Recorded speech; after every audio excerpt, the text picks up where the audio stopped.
সুপ্রিয় দর্শক বন্ধুরা আসসালামু আলাইকুম, আশা করছি আপনারা সবাই অনেক বেশি ভালো আছেন। তো ফাইনালি ইনফিনিক্সের একটি ফ্ল্যাগশিপ স্মার্টফোন কিন্তু লঞ্চ করা হয়েছে, যার মডেলটি হচ্ছে ইনফিনিক্স নোট 40 এই মোবাইল ফোনটি। এই স্মার্টফোনটি যদি আমি কিছু হাইলাইটেড ফিচার্স নিয়ে কথা বলি, তাহলে এই স্মার্টফোনটি ইউজ করা হয়েছে ব্যাক সাইডে 108 মেগাপিক্সেলের ক্যামেরা সেটআপ, 8GB র্যামের পাশাপাশি মিডিয়াটেক হেলিও Z99 এর most gaming powerful gaming chipset, 5000 mAh massive battery সেটআপের সাথে থাকছে 45 ওয়াট ফাস্ট চার্জিং সুবিধা, আরো থাকছে ওয়্যারলেস চার্জিং এর সুবিধা 20 ওয়াটের, আরো থাকছে উল্লেখযোগ্য ফিচার। তো ইনফিনিক্স নোট 40 স্মার্টফোনটি বাংলাদেশের প্রাইসটি কত এবং ফোনটিতে কি কি ফিচার্স থাকছে এবং ফোনটিকে আপনার কেনা ঠিক হবে কিনা এবং ফোনটি বাংলাদেশে কবে লঞ্চ হতে পারে, সমস্ত কিছু থাকছে এই ভিডিওতে। অবশ্যই ভিডিওটি সম্পূর্ণ দেখবেন। ভিডিওটি শুরু করার আগে আপনি যদি এখনো পর্যন্ত আমাদের চ্যানেলটিকে সাবস্ক্রাইব করে না থাকেন, তাহলে প্লিজ চ্যানেলটিকে সাবস্ক্রাইব করে দিবেন, পাশে বেল আইকনটি অ্যাক্টিভ করে দিবেন পরবর্তী ভিডিওগুলোর আপডেট সবার আগে পাওয়ার জন্য। চলুন তাহলে শুরু করে দিই আমাদের আজকের ভিডিও। দর্শক বন্ধুরা, ফার্স্ট অফ অল যদি আমরা ইনফিনিক্স নোট 40 স্মার্টফোনটি যদি ডিজাইন এবং লুকস নিয়ে যদি কথা বলি, তাহলে স্মার্টফোন ব্যাক সাইডে কিন্তু পার্সোনালি আমার কাছে অনেক বেশি ভালো লেগেছে এবং ফ্রন্টে কিন্তু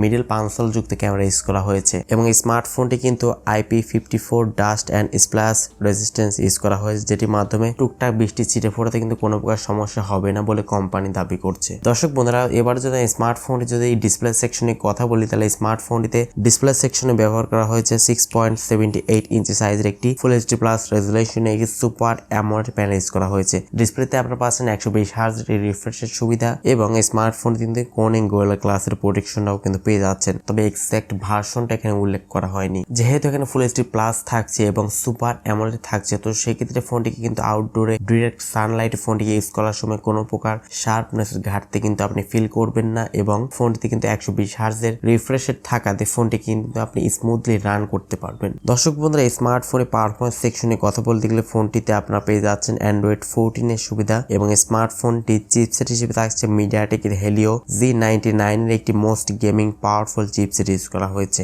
এবং এর জিপিইউ হচ্ছে মালিক G57।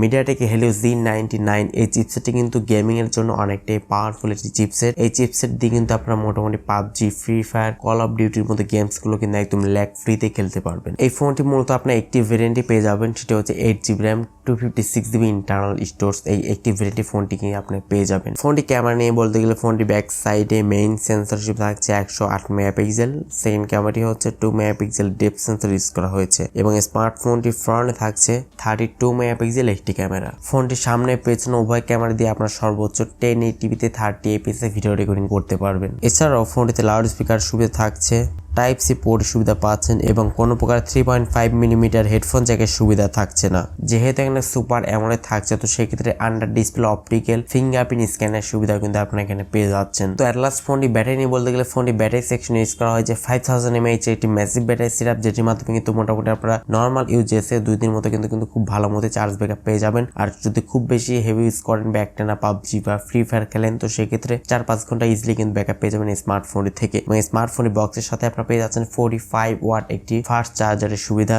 এবং স্মার্টফোনেতে 20 ওয়াটের কিন্তু ওয়্যারলেস চার্জিং সুবিধা কিন্তু দেওয়া হয়েছে। তো বিশাল একটি ফ্যাসিলিটিস কিন্তু দেওয়া হয়েছে এই স্মার্টফোনটিতে। অনেক বিষয় নিয়ে তো কথা হলো, তো এখন কথা বলা যাক এই স্মার্টফোনটি বাংলাদেশের বাজারে কবে লঞ্চ হবে এবং কত প্রাইস রেঞ্জে আসলে লঞ্চ করা হবে।